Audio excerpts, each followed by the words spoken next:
जिनको हम लोगों ने बचपन से देख करके और जब से राजनीति में हम लोग आए हैं,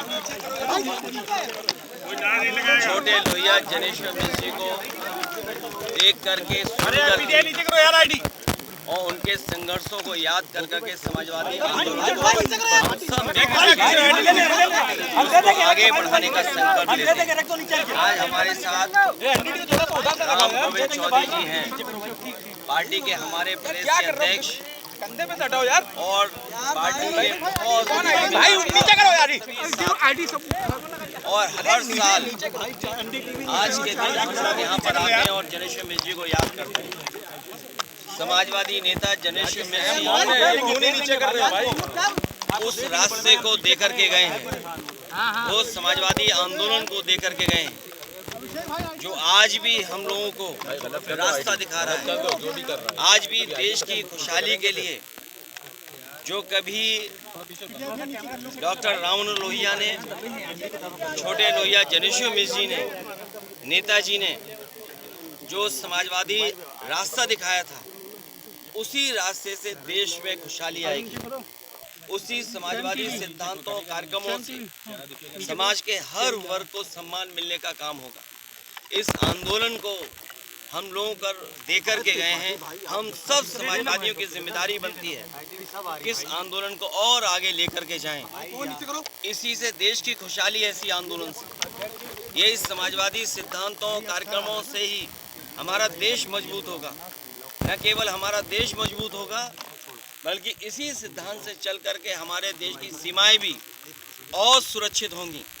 इसलिए हमें खुशी इस बात की कि जिस आंदोलन में हम सब जुड़े हुए हैं, वो कभी डॉक्टर राम लोहिया ने, छोटे लोहिया जनेश्वर मिश्र जी ने, नेताजी ने और तमाम है। आज के दिन जब हम जनेश्वर मिश्र जी को याद कर रहे हैं तो ये संकल्प भी लेते हैं कि समाजवादी रास्ते पे चल करके जनता की सेवा करेंगे हम।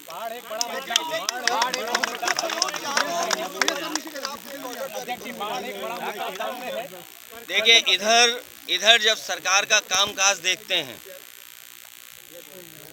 प्रयागराज जहां 20,000 करोड़ से ज़्यादा पैसा सरकार ने खर्च किया, और ये 20,000 करोड़ भी मैं कम बोल रहा हूँ। अगर सही तरीके से आकलन आप लोग करोगे तो 20,000 करोड़ से भी ज़्यादा पैसा खर्च हुआ है वहाँ के विकास, वहाँ के लोगों को सुविधा देने के लिए। लेकिन आज हालत क्या है? बड़े पैमाने पे लोग घर से नहीं निकल पा रहे हैं। बाढ़ में जो ज़रूरतें की चीज़ें हैं वो नहीं उपलब्ध हो पा रही हैं। बच्चे स्कूल नहीं जा पा रहे हैं, पानी पीने को नहीं, शौचालय नहीं, अगर कोई बीमार हो जाए उसके लिए इंतज़ाम नहीं। और यही हालत स्मार्ट सिटी क्यूटो की है, और क्यूटो में भी कम से कम 20,000 करोड़ से ज़्यादा पैसा खर्च हुआ होगा। इसी तरह गोरखपुर 20,000 करोड़ से ज़्यादा पैसा खर्च हुआ है। ये राजधानी वो है जहाँ पर कभी मेयर बीजेपी का हटता ही नहीं है। सब कुछ सरकार इनकी यहाँ है। नालियाँ भरी पड़ी हैं, नाले भरे पड़े हैं, कूड़ा भरा पड़ा है। और सोचिए क्या बताया था कि नंबर 3 पर ये लखनऊ आया है। जांच तो इस बात की, वो एजेंसी कौन है जो जांच कर रही है या सर्वे कराती है? ये सवाल तो है ही है, लेकिन इसके साथ साथ सवाल किसान का है। किसान की आय दोगुनी नहीं हुई, महंगाई बढ़ गई, बेरोजगारी बढ़ गई, नौकरी है नहीं। और अर्थव्यवस्था को लेकर के भी, जिसको आप मित्र बोलते थे, अमेरिका के राष्ट्रपति लगातार भारतीय जनता पार्टी की सरकार को और लगातार जो फैसले ले रही है अमेरिका, उससे हमारा व्यापार संकट में होगा। ये विदेश नीति कहाँ, कहीं विदेश घूमने तो नहीं गई हमारी? कहीं ऐसा तो नहीं कि विदेश नीति विदेश घूम रही हो? और जो लोग आज स्वदेशी याद कर रहे हैं, इन मन से विदेशी हैं।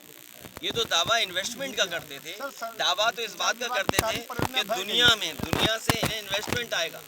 कोई देश ऐसा नहीं छूटा जहाँ पर भारत का सम्मान ना हुआ हो। लेकिन भारत देश को क्या मिला? हमारी अर्थव्यवस्था कहाँ खड़ी है? आज हमारी नौकरी नहीं, रोजगार नहीं। इसलिए ये तमाम सवाल खड़े हैं। अगर कोई रास्ता दिखा सकता है किसान को बेरोजगारी कम करने के लिए, महंगाई कम करने के लिए, तो वही समाजवादी सिद्धांत जिसके लिए छोटे लोहिया जनेश्वर में जी जीवन भर संघर्ष करते रहे। सर आज रुपए में फिर से पाठशाला, मुझे लगता है मुख्यमंत्री जी को भी जरूरत है पाठशाला जाने की, उनको भी जरूरत है कि पाठशाला जाएं, कम से कम देखें पाठशालाओं की हालत क्या है। पाठशाला में उन्हीं के जिले में पाठशाला में बताओ छतगिरी बच्चे घायल हो गए। और मुझे याद है राम गोविंद चौधरी जी हमारे साथ हैं, मंत्री थे, हम लोगों ने नए स्कूल बनाना शुरू कर दिया था। इसी लखनऊ शहर में अभिनव विद्यालय खोला था, संस्कृति खोला था। एक दिन आपको दोनों स्कूलों में ले चलेंगे।